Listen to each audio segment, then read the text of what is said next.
बातमी नागपूरमधून आहे। नागपुरात सीलबंद लिफाफ्यातनं 12वीच्या प्रश्नपत्रिका गायब होत असल्याची तक्रार आली आहे। एका लिफाफ्यात एकूण 25 प्रश्नपत्रिका असतात। दरम्यान परीक्षा केंद्रावर प्रत्यक्षात मात्र 24 प्रश्नपत्रिकाच पोहोचत असल्याची ही तक्रार आहे।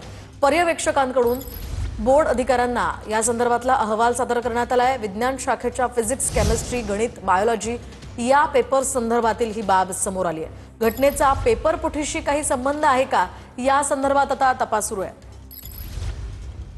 12वीच्या पेपर फुटी प्रकरणात आणखी धक्कादायक माहिती पुढे आलेली आहे। आरोपींचा मोबाईलचा डेटा रिकव्हर केल्यानंतर त्या चॅटमधून माहिती उघड झाली की गणिताचा पेपर सुद्धा फोडण्यात आला होता, फुटला होता आणि त्यामुळेच आता 5व्या आरोपीचा शोध पोलीस घेत आहे।